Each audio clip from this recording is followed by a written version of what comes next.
Well, hello everybody, and welcome back to this week's episode of the Ripple Effect Podcast. We are so glad you're back and have joined us here. Whether you are watching this online or you're listening to this on the go, we're grateful to be here with you today. We are still in our new and improved studios. We'll be adding some more pieces as the time goes on, but we're glad to be in this space. In the studio, we've got Brian Sept here, back. You were gone, your hiatus last week. This month, I'm here, gone, here, gone, here, gone. He's a bit of a boomerang this week, this month. And we've got Doug Bennett in the studio with us here today. He came kicking and screaming, but we're glad that he's here. We'll get to him in a little bit. Before we go, we do have a sponsor of the week, which we are grateful for. And the sponsor of the week is we're going to call it the Serve Day t-shirt. Yeah. We finished our Serve Day project on Sunday, and we're so grateful for so many of you that helped out. But we wanted to highlight the print shop that made our t-shirts for us. So art department, Russ McCoy comes here to church, and really for several things around the church. He did not ask for this, by the way. He may not even want this shout out. Probably does not. But I don't care. He gave us a great deal once again on our shirts for Serve Day, and on many different things we've done through the years. He's sometimes done it at cost or charged us half price or something, just so we can, save the church's budget some money and help everybody get something. Sometimes we give away shirts to go with like a year-long emphasis, and he'll give us a great deal on those so that we can... Well, you're wearing one. Yeah, and I don't remember if this was a free one. I think I paid something for this one. But still, we sometimes hand out... Wasn't it the other Hope Lives Here? Yeah, we gave out. We gave out to everybody for free. Yeah. And, again, we pay for that, but he gives us an awesome deal on it. So we really appreciate them. So shout out to the art department and Russ. We're so grateful for you. And for those of you who helped out with Serve Day, we're going to talk about that a little bit here in our recap. But we're grateful for him and for people like him that use the businesses that they have to encourage the work that we do here. In reality, Doug helped some with this room we're in. Rex ended up finishing it out. But we have a lot of business owners who just chip in here and there to help things get done, and we appreciate it. That's right. And we'll get to more of that here in a little bit. So there's your sponsor of the week. We also right now want to do a quick recap. If you showed up on Sunday morning, particularly for the afternoon service, and you're like, where is everybody? Because that has happened before. We had our annual Serve Day. And you guys, we talked about this. You did a serve, kind of church left the building before I got here. But have we done one ever since I've been here? It seems like... I remember when we started it. It does seem like either it was that first summer or the next one. Yeah. But we've done it like 5 years in a row. I think it's at least 5 years now in a row. So we can call it annual. Because wouldn't it be 6? Because the first year, didn't we do like... left the church. That's churches, right. That was when Doug did it. Yeah, the churches left the building. Left the building. Yeah. And then after that, I think. And there was like a year or two in between there. We didn't do it. Yeah. We served, but not a day like that. Yeah. But now it's kind of become like other things. If we don't have it, people are like, "Hey, when are we doing it?" Yeah. Which is good. It was fun. We had lots of different projects. This year was a little different because we combined it with downtown, and we know there was some logistical things that were a little frustrating. Overall, I was pleased with how it went. We had a good group during the 9 o'clock hour. That room was pretty well full for all the chairs that were set up. And then there was a good group downtown, which I was really grateful for. The attendance, I wish we counted. Maybe someone did, but if they did, I didn't know. But I didn't. If you watch the video, we had some empty chairs up front because I had Doug bring down some plastic chairs, but most of the people was out in the yard and stuff, and you couldn't see them on the video. Yeah. So we did have a really good crowd downtown, better than the last couple of years. Well, the weather was something like that. Helpful. Right. Mm-hmm. But we're so grateful. Lots of you did different projects. Doug, would you just share a little bit about the project you did? You were telling me a little bit off camera.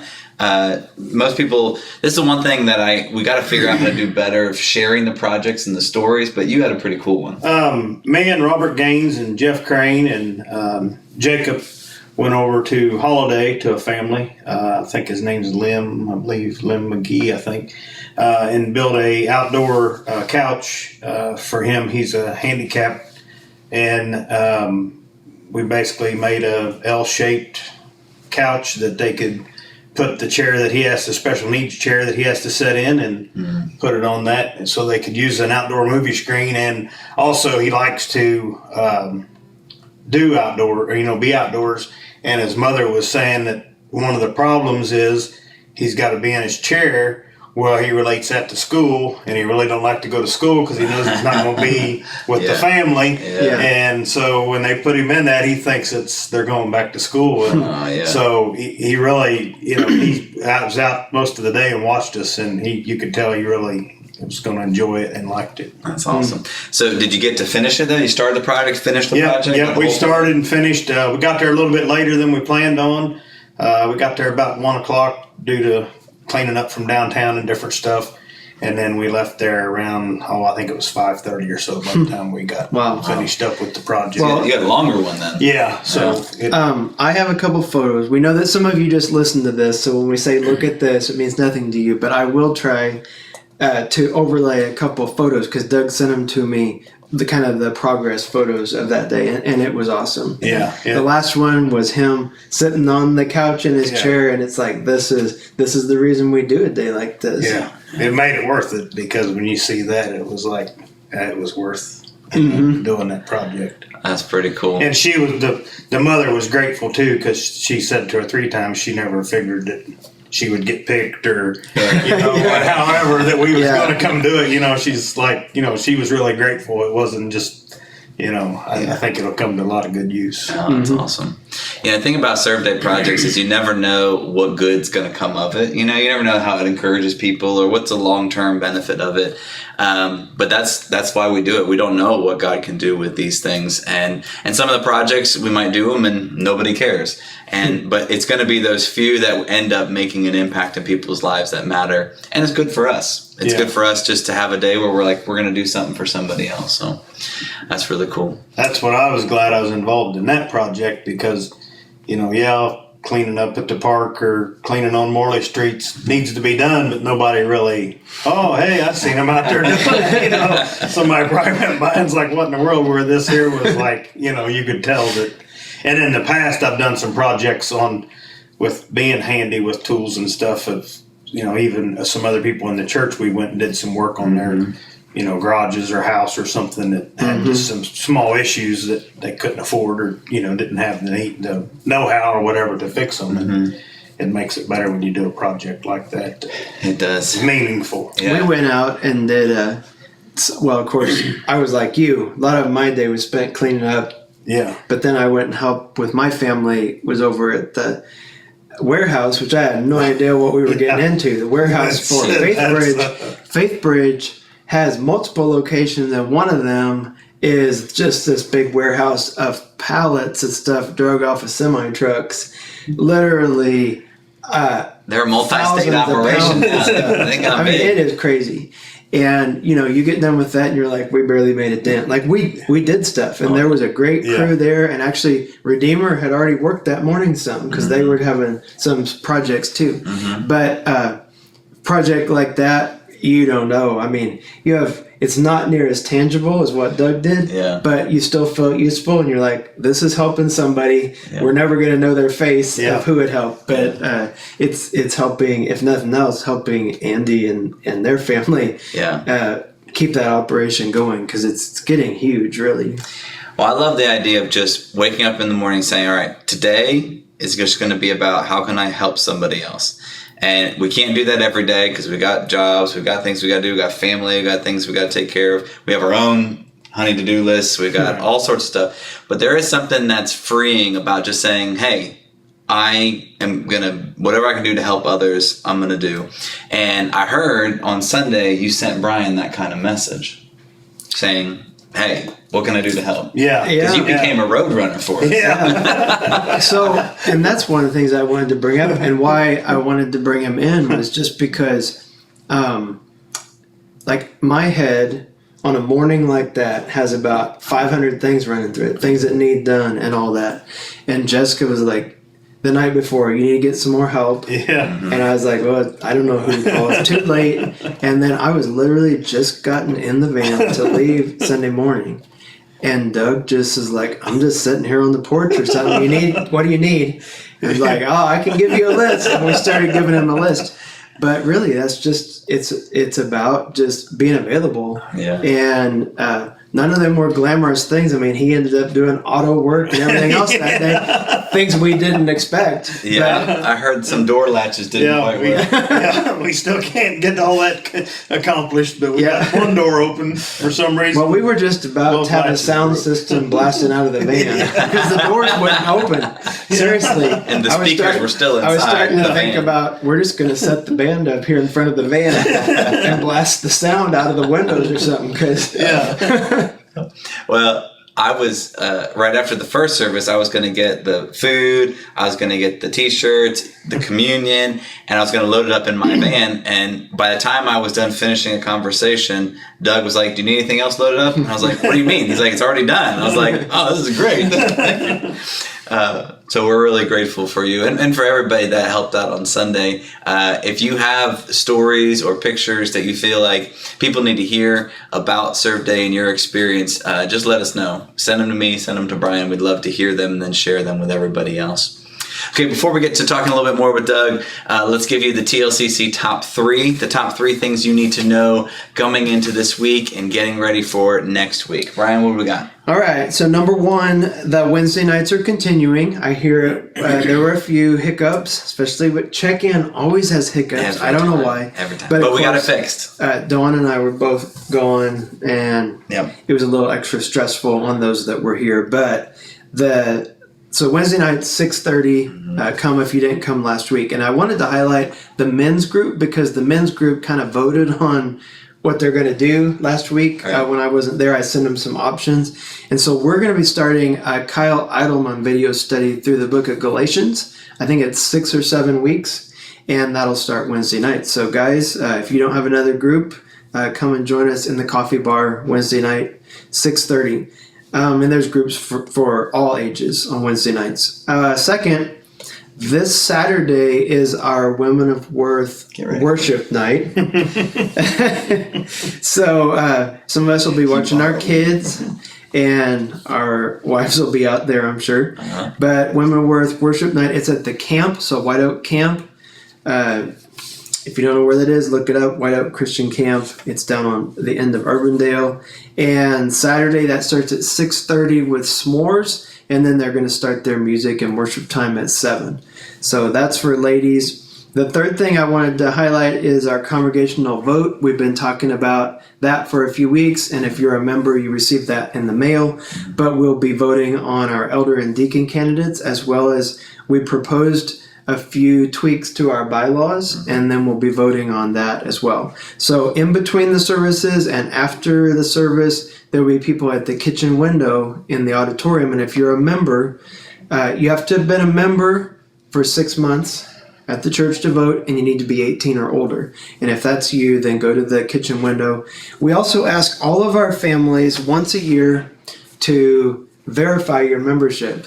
It's really twofold. At one point, we had like 1,000 members on our books, and there's like 400 people attending. We looked amazing. So the books can get way out of hand as far as being outdated. So it helps us with that. And also, it helps us verify like your email address and all that, because things change and people don't notify us. And we need to be able to have the right info. So that'll be happening as well on Sunday if you vote and then go see Dawn at her table and verify your info. It sounds like a complicated process, but really it's you looking at a paper, making sure all the information is correct, and then checking yes. I think that's how you get the preacher count, though. Is you let that book just kind of pile up, like thousands of people. That's how you get the preacher count right there. That's good. All right, well, there you go. The TLCC top 3. Wednesday nights are going. Men, if you have a desire and you want to be a part of a men's group, it's a great study to jump in on. Women, ladies, on Saturday, the Women of Worth worship night will happen out at the camp, and then be ready this Sunday for the voting and the member verification process. If you have any questions about any of that, contact us at the office, or you can email us at office@tlcc.church. Okay, Doug, I have a couple questions for you. Put you on the hot seat. Okay. Well, we talked about, you have always been a person that jumps in. You've always been a person that helps out. You have woodworking skills. You've got carpentry skills. You run a business where you do different projects. You've done fencing. You've done decks. I'm trying to figure out what you haven't done. Drive a train. You drive a train. So I was making fun of the train. You telling the train something on science because you work for the railroad. Yeah. My question is, first and foremost, when I think people would consider you a handyman. Yeah. When did that start? Have you always been good with fixing things with your hands, or when did that begin? Probably all my life, pretty much. Okay. When I was a kid, I used to work for anybody that would let me go with them. Mm-hmm. I was young, and there was a neighbor guy that poured concrete, and I'd go down, and the best guy just showed up and made him have me, show me how to do it or help him or whatever. Mm-hmm. And then, of course, my dad was always involved in everything and did a lot of handyman stuff for the elderly ladies in our neighborhood and that type of stuff. And so then, of course, I learned it from a younger age. That's probably the difference between me and my brother. Now, my brother is not very handy, but he could probably take a computer apart and tell you how to do all that. Where I don't know nothing about any of that. I'm lucky to get my phone turned on, and I just finally got into the email thing in the last couple of years because of work. Yeah. But pretty much, like I said, I learned it young, and then as I got older, I used to I'd go to the library and get a book if I wanted to do something and read different steps. And of course now, it's all on the internet. I was going to say, hold on one second. Kids, a library is a place. Imagine like an actual, where if YouTube was a place, that's what the library is. You go there to check out books. Yeah. And there used to be a company out, kind of like the encyclopedias that kids don't even probably know what a encyclopedia is today, but there was companies out there that you could subscribe to these woodworking books and different things, and I don't know how many different sets of those I've had through the years, and you pay $12 or whatever, and you get one every month or something, and it would, and you just go by that. And of course, techniques now have changed, but if you got the general principle on how to do something, you can really do anything. And how long have you guys been a part of, I guess, Union Avenue Timberlake Christian Church? I don't know. I was trying to think of that on the way here. I'm going to guess Timberlake, probably 12 to 15 years. We went to Southern Randolph and Higbee before. My father-in-law was a preacher down there, and that's why we kind of went there. And then when my daughter got in high school, we started coming here due to more, youth group was more active. Where if you had a whole bunch of kids, it was a lot easier to do trips and different stuff. So that's what we kind of got her plugged in. And then, of course, my granddaughter is active now. Mm-hmm. Mm-hmm. So how have you seen those two things kind of mesh? Like, the kids get involved. You've got these skills. Were you reluctant to get involved in the church, or was it just an easy thing to, your dad has been a part of churches. Was it easy for you? I feel easy because, we was always involved in, I moved here in 95 from Ohio. That's where I'm actually from. Okay. And we was always in, I just went to church for as long as I can ever remember. Mm-hmm. So. All right, so this question might get a little uncomfortable because Brian's sitting right here, but don't worry about him. You just answer this question as best you can. So this is something I didn't ask Robert, because we had Robert Gaines on and he talked about his business. Does it ever get awkward and weird? You've got your business, and then sometimes that clashes with the church world, particularly if someone in the church hires you for a job. Have you ever had, and I say it's awkward here because, I'm sitting between the two. I imagine it's got to be sometimes kind of be a little like, if someone gets mad at the work that you've done, or you get frustrated with them and you go to church together. How do you deal with that? I don't feel so much that it does, mainly because we live in a small town, so probably really it don't matter. It don't matter if I know them from you. You're going to run into them sometime, somewhere. Uh-huh. I know there's some contractors out there that, in especially bigger atmospheres, that they can get by with it. Probably, they can build a fence for you, and if it falls down next week, well, then you call them and they're like, "That ain't my problem." chances of ever finding them, or it's going to be slim to none. But Lots of pretty people know much where you live. and I've even had stuff that I'll build and I'll drive by and some boards or whatever. I had a tree fall into one once, and I just went by and fixed it. And the lady's like, "Well, I'll pay you," and I'm like, "No, it's not that big a deal." Where.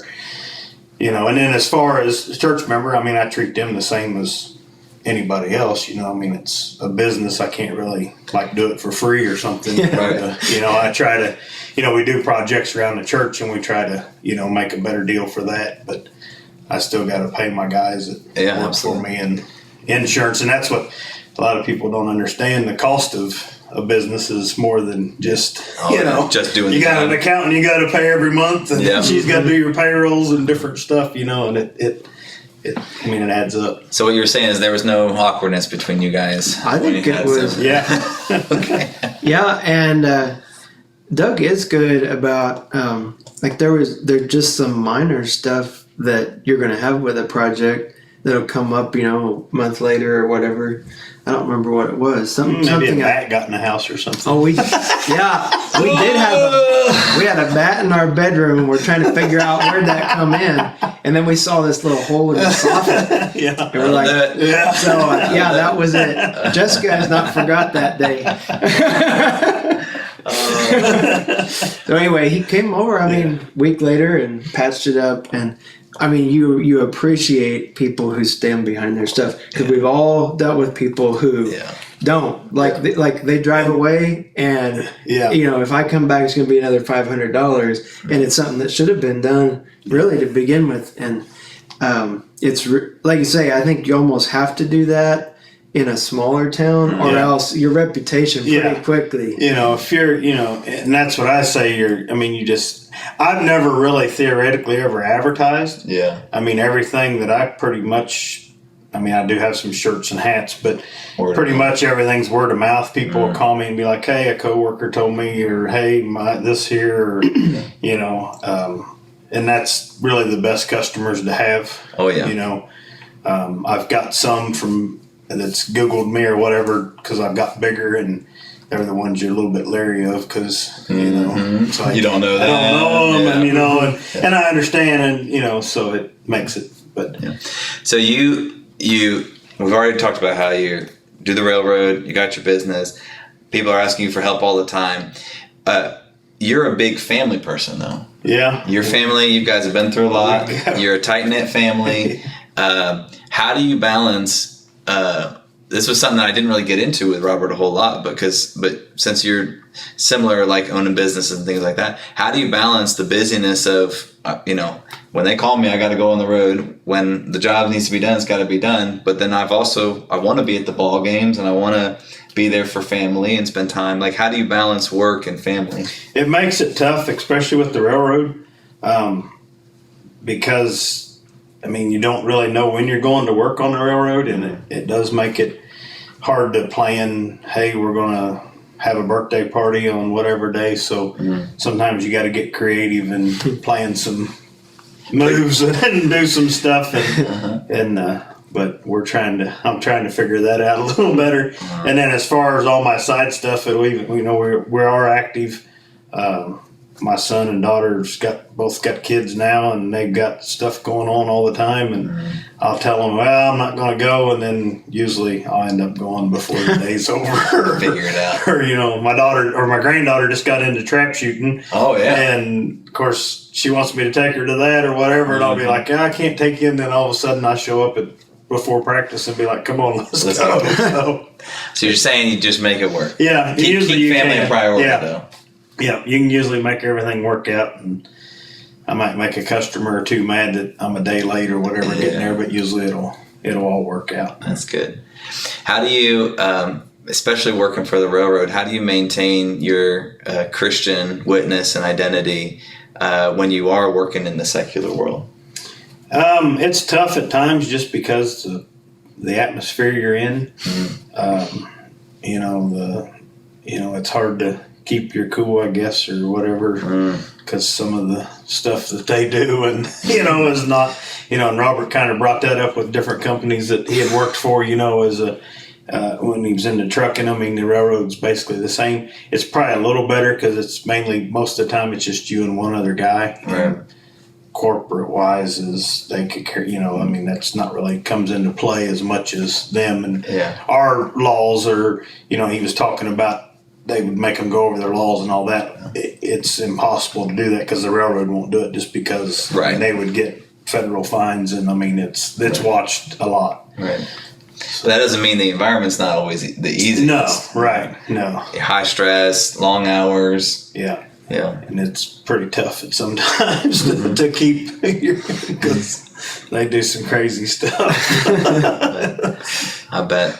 How's your wife been an encourager for you? She's quite the character. Everybody that knows her loves her. Yeah. Has she and the relationship that you have helped you as you've kind of gone through lots of different things? Basically just pushes me, I guess, to keep going and keep everything. She don't really say much as far as what if I'm working or whatever. I mean, sometimes she'll say, "Well, you got to be there, whatever." So wait, are you saying she doesn't say much because she just gives you the look, or is that she doesn't have to say much? Most of the time, just kind of the look, rolls her eyes and goes on. Or on my business side, we run into issues because she'll be like, "Where are you going?" And I'll tell her, and she'll be like, "Are they on the list?" And I'm like, "Well, yeah." And she's like, "I don't think they are," or they're down here and you're. And so, because that's my worst problem, is telling people no or whatever. It's hard. We try to do, fit everybody in, I guess I should say, and there's times when it gets pretty stressful as far as, I think we're overextended here for a minute or two. There's one day he was at my house, and I'm serious, he would just get to putting the board up or something, someone else would call, He was like, "You were supposed to be here to put my door frame on," or, whatever it was. Yeah. It's like 6 of those in a row. And one of his employees is like, "You got to learn the word N-O." It's tough because, and I run into that and that's what my wife always says, the intimate 5-minute jobs, because I'll tell her, I'll be like, "What's a 5-minute?" It's a 5-minute job. And then, we've all said that before. We just did one the other day. We was supposed to redeck a deck before the people was having a party this weekend for their family reunion type thing, and the guy's like, "Hey, I'll tear the decking off. It just needs redecked and all that." And we got there, and I mean, on the second day of being there, we had the whole back of his house tore out because the whole back had rotted out of his house, basically, from years of 5-minute job, the water running down. It was job. 4 days we was there on what should have been a 1-day deal. So it sounds like the lesson is we need to do a better job of listening to our wives. That's what it sounds like the takeaway here is. Well, Doug, we're so grateful for you, and just not only the help and the support that you give the church, but just who you are. You're always an encourager when you're around, and we're so appreciative of you and your family. And I know that this is not your favorite thing in the world to do, so thank you for joining us here. For the blessing of the week, Mr. Brian Sept has that for us to close us out. So Brian, would you take us through the blessing of the week, and then we'll get you on your way today. So last week I was at something called the Getty Music Worship Conference. We took, 6 others. Supposed to be 7, but one of our group got sick, sadly. It was awesome. I think we talked about it last year, or maybe the week before I went. Thousands of people singing in harmony, and just it really is like a taste of what you think heaven will be like, because it's multi-ethnic, multicultural. You go from like singing or hearing a orchestra play Bach or something like that, and the next thing you know, it's black gospel choir. I mean, it's just a lot of different stuff. One of the things they do at Getty is they commission artists. So there was painting, there was pottery, and there was poetry. Now, I'm not a poetry guy. You're not a poet? Well, I mean, we sing poems all the time, but I don't sit and read poetry. Don't desire to sit and read poetry. It's just not my thing. But they have this guy, and he looks like a character from The Hobbit or something. Seriously. And he talks like that too. Anthony Brake was there, and he's like, this guy ought to be a narrator for Lord of the Rings or something. So I cannot read these poems the way he did, and I won't even try. But I was going to pick one of these. The the theme of the conference this year was new songs written about the Great Commission. And a lot of them are just about serving. Obviously, the Great Commission is telling the message, the gospel. But I was thinking about that jives a lot with like Serve Day, because we go out in the community and they just see us live as a Christian. And maybe with them we'll get to talk with them about what it means to be a Christian or be a Christ follower. But he wrote some poems about the Great Commission and based on different scriptures. So I want to read the one from John chapter 20 about the commissioning of the disciples. And this is what it is. Peace be with you. Peace and peace again. He gives and gives and gives that lost shalom until at last we know it to the bone and hear, as prodigals, good news from home. He gives not only peace but purpose too, a sending from the one who has been sent. As God sent me, so I am sending you. With all my Father's love and power you're sent. You're sent with good news to a weary world, with love that leads the vilest to repent. God's full forgiveness is released through you. You have shalom to share, so do not hold it to yourselves, but share it lavishly, that all who choose may find new life in me. So that's my blessing for the week. Maybe I'll post it, because if they're like me, I have to read a poem. Gotta read it. And can't just hear a poem. I don't get it. No, that's good. But we were serving Sunday, and our people serve all the time. You know, that's just one day that we put that together. But I just always have to remember on days like that, like when I'm at a warehouse, sorting all kinds of Amazon return junk into piles and crates and stuff, that all this is purposeful. And sometimes you have a face right in front of you, and sometimes you just have to remember people are watching, and we're being Christ through what we do. Yeah. Well, thank you for that. And remember that as you go about the rest of this week, that you have peace, the peace of God to bring to those around you. God bless you all. We are grateful that you joined us here today. Doug, thank you for being with us here today. Thank you for having me. And we can't wait to see you next time here on the Ripple Effect Podcast. Have a great day.